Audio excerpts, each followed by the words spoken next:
Jangan dulu di-skip ya, ini penting sekali.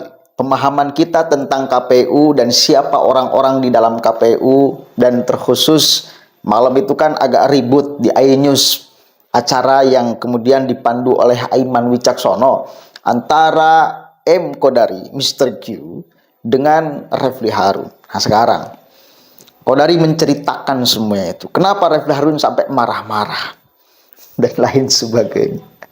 Orang bodoh merasa pintar. Dia nggak belajar banyak tentang pemilu, prosesnya, dan lain sebagainya. Akhirnya ngamuk-ngamuk. Dan utamanya satu, orang kalah ya biasanya ngamuk-ngamuk. Nggak bisa terkontrol emosinya. Kita cek sama-sama ya, kesimpulannya Refli Harun bodoh. Itulah kesimpulannya, kurang lebih. Kita cek, cuma sok pinter aja. Hebatnya tidak pernah emosional. Nah itu keunggulan itu. Biasanya emosi orang kalah, Bang. Kalau orang menang ngapain emosi, Bang? Tenang aja, iya.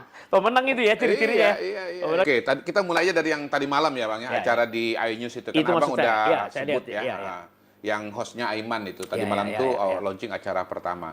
Nah, di situ kan pada dasarnya ada tudingan-tudingan bahwa ini semua adalah manipulasi. Ya, rekayasa. Ya, prosesnya menuju ke pemilu, coblosannya, termasuk hitungannya, itu semuanya adalah rangkaian kecurangan. Iya. Nah, misalnya Refli Harun mengatakan bahwa tanda-tanda bahwa ini adalah kecurangan, kok bisa 02 itu dari 2 hari sebelumnya udah pesan sound system.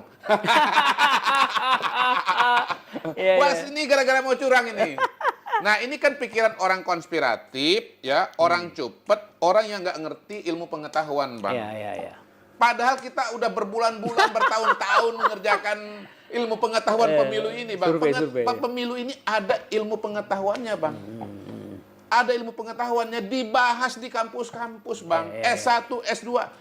Di kampus saya S2 di Inggris itu, jurusan itu political behavior. Iya. Perilaku politik. Kampusnya Essex University. Kalau nggak percaya datang ke sana, sekolah ke sana. Bung Refli. Ada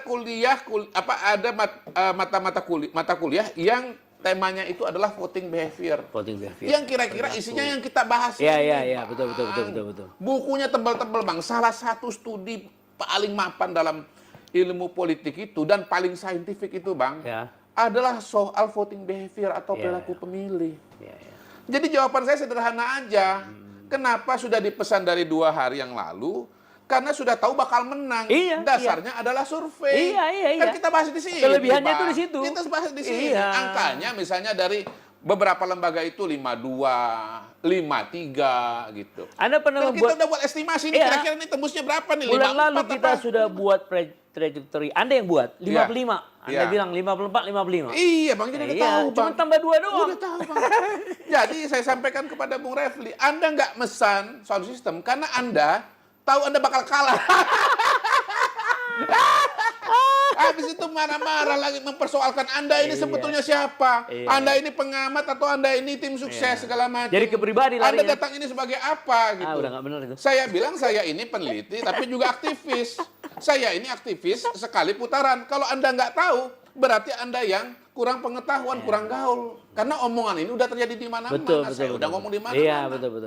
Iya kan, Bang? Iya, betul. Setuju. Nah, soal kemudian kenapa saya diundang sebagai apa? Ya bukan wilayah saya. Tanya sama iNews. Aimannya bingung-bingung mau jawab.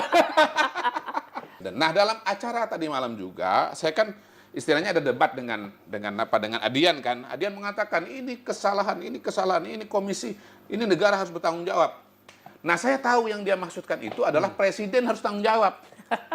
Yang disebut negara itu presiden sebetulnya. Yang ditembak ini kan presiden kan. Iya. Saya bilang, Bang Adian, KPU sekarang ini lembaga independen. Iyalah. Maksudnya apa? KPU itu tidak seperti pada masa Orde Baru. Pada masa Orde Baru itu di bawah Kemendagri.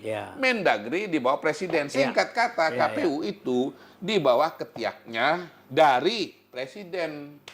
Nah, sekarang KPU itu tidak berada di bawah presiden. Pertanggungjawabannya kepada siapa? Nanti kepada DPR. Ini DPR, ini KPU bermasalah. Ini nggak kompeten segala macam. Iya, tunggu aja, ntar kan yang tanggung jawabnya sama ente yang di DPR kan. Terutama yang sesuai dengan komisi KPU kan, yang KPU kerjasama kan. Apa komisi 2 apa komisi 1, saya lupa juga tuh persisnya. Nah, jadi di titik itu sebetulnya ketika ada yang mengatakan ini KPU bermasalah, ini bagian dari manipulasi. Satu, desain kelembagaannya sudah independen, tidak di bawah presiden. Yang kedua yang saya sudah tambahkan juga, woi, tolong ingat-ingat bro, KPU ini anggotanya itu dipilih oleh partai politik. Nah, walaupun tidak diungkapkan secara formal, kita tahu secara informal. Sesungguhnya anggota KPU ini semuanya adalah alokasi atau pilihan dari partai politik. Betul. PDI mau siapa, Golkar mau siapa, punya jagonya masing-masing. Gerindra punya jagonya, Demokrat punya jagonya. Jadi sebetulnya anggota KPU itu walaupun pakai seragam, sebenarnya Bang, mereka itu, dia orang itu, bajunya itu merah, kuning, hijau itu Bang. Kan seragamnya sama kan?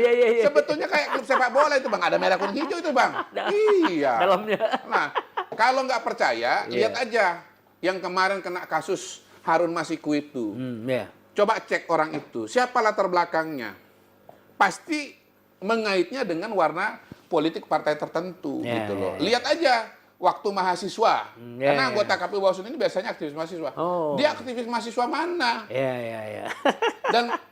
Dan organisasi mahasiswa itu biasanya afiliasinya dengan partai politik mana? Gitu Bang. Gitu. Jadi jangan bilang ini semua dikendalikan oleh presiden. Di dalam itu macam-macam warnanya gitu loh. Dan yang milih Anda sendiri. Jadi di antara mereka ini saling kontrol sesungguhnya.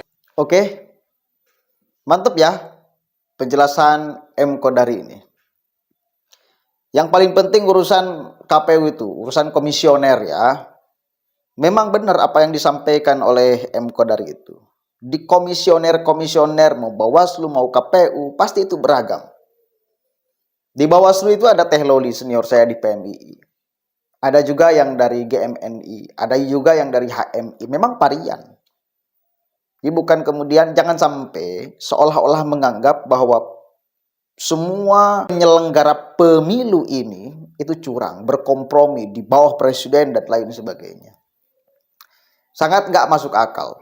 Karena orang yang di dalamnya juga kalau kita periksa ya terikat kepada banyak partai dan bukan hanya partai yang mendukung 02. Kalau dikatakan bahwa 02 lah yang akan curangnya. Enggak. Ini penting. Kenapa? Untuk membatalkan ya narasi orang-orang yang menuduh bahwa KPU tidak netral, bahwa Bawaslu tidak netral dan lain sebagainya. Untuk membatalkan itu tuh. Karena bahaya bila kemudian KPU sudah tidak dipercaya gara-gara narasi pembodohan yang tidak sesuai dengan fakta, ini bisa mendelegitimasi hasil pemilu. Mending kalau benar, ya, ini kan nggak benar. Disandarkan pada sentimen negatif, disandarkan pada kebencian, disandarkan pada kekecewaan karena kalah. Menilai KPU-nya, menilai Bawaslu-nya, seperti itu. Oke, cukup ya. Mudah-mudahan ada manfaatnya. Dan Refli Harun, kasihan ditertawakan. Iya, ciri orang-orang yang kecewa terhadap dirinya. Dia tidak mampu menjadi buzzer yang baik, yang ucapannya tidak bisa dijadikan kenyataan. Karena dari kemarin meneriakan Anies presiden, lawan Anies adalah kecurangan. Padahal ketika diperiksa curangnya di mana juga mereka nggak tahu. Hanya teriak aja untuk membangun opini supaya masyarakat mendelegitimasi hasil pemilu. Hati-hati makanya masyarakat ya di tahun-tahun pemilu ini. Jangan gampang percaya terhadap narasi-narasi siapapun aja yang membangun sentimen negatif, apalagi yang tidak disandarkan pada fakta tetapi disandarkan pada opini, kekecewaan, kebencian dan lain sebagainya yang tidak objektif tapi subjektif. Cukup ya. Assalamualaikum warahmatullahi wabarakatuh.